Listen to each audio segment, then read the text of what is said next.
Kita akan membahas medan listrik di sekitar bahan logam atau konduktor, di mana di situ terdapat elektron-elektron bebas atau elektron yang mudah bergerak. Sehingga jika terdapat medan listrik dari luar, misalnya akibat suatu muatan plus Q, medan listrik tersebut akan mengakibatkan pergerakan muatan-muatan itu di dalam bahan konduktor, sehingga seakan-akan muatan positif itu bergerak menjauhi muatan plus Q dan muatan negatif itu bergerak mendekati plus Q. Akibatnya, distribusi muatan yang baru ini menghasilkan suatu medan listrik di dalam bahan konduktor. Kita sebut saja E-aksen, yang E-aksen itu dapat mengimbangi medan listrik dari luar. Sehingga di dalam bahan konduktor itu kemudian medan listrik itu menjadi nol. Jika permukaan logam itu kemudian ditanahkan, dihubungkan dengan tanah atau kita sebut grounded, maka elektron bebas dari tanah itu tertarik pada muatan positif pada sisi sebelah sini, di mana terdapat distribusi muatan positif. Seakan-akan muatan positif itu tertarik ke tanah.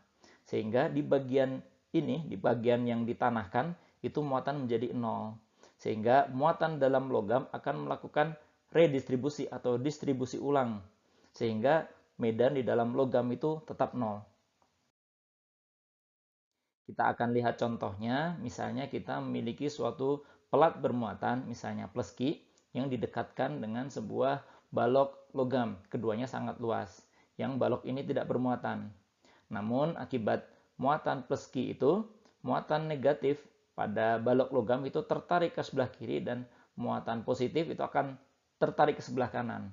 Saat ini kita tidak tahu berapa besarnya minus Q aksen dan plus Q aksen ini. Nah, ini kita bisa bayangkan seakan-akan kita memiliki 3 buah pelat tipis, di mana kita punya plus Q di sini, sama dengan sebelumnya. Dan kemudian pada balok logam ini seakan-akan kita punya suatu pelat tipis di sebelah kiri, di mana muatannya itu adalah minus Q aksen, dan di sebelah kanan, di mana besarnya itu adalah plus Q aksen. Dan kita bisa bagi daerah-daerahnya, daerah A, B, C, D, di antara plat dan balok tersebut.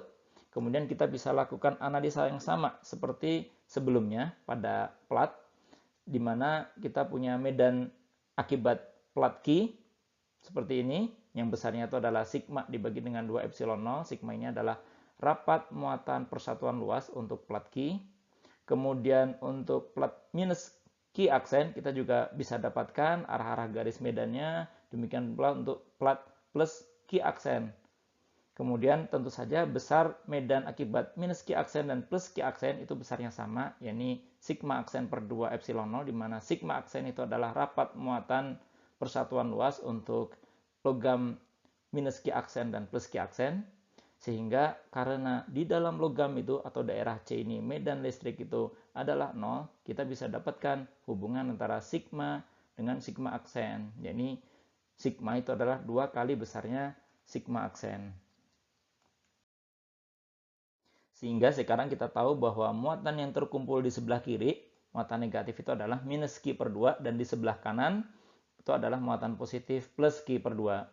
Lalu kita bisa lihat bagaimana perilaku medan listrik pada daerah A, B, C, D ini, di mana C ini adalah daerah di dalam logam, dengan melihat medan listrik pada daerah A, yang besarnya itu adalah minus sigma per 2 epsilon 0, lalu pada daerah B yang besarnya itu adalah sigma per 2 epsilon 0, lalu pada daerah C di dalam logam itu 0, dan di daerah D itu besarnya adalah sigma per 2 epsilon 0. Sehingga kita dapatkan perilaku seperti yang ditunjukkan pada garis merah ini. Apa yang terjadi jika kemudian balok itu ditanahkan di sebelah kanan seperti ini? Tentu saja di bagian plat kanan ini, maka muatannya itu adalah 0, dan di sebelah kiri akan melakukan distribusi ulang muatan negatif, sehingga kita sebut saja minus Q double aksen. Nah, kita bisa lakukan analisa yang sama, kita buat plat di sebelah kiri, ini seperti sebelumnya, plus Q, kemudian di sebelah kiri balok kita punya minus Q double aksen, dan di sebelah kanan tentu saja 0. Dan kita bisa analisa medan listrik pada ketiga daerah A, B, C, D. Ini adalah medan karena plat Q, besarnya sama seperti sebelumnya, sigma per 2 epsilon 0. Kemudian ini adalah medan listrik karena muatan minus Q double aksen, dan kita dapatkan besarnya itu adalah sigma double aksen per 2 epsilon 0.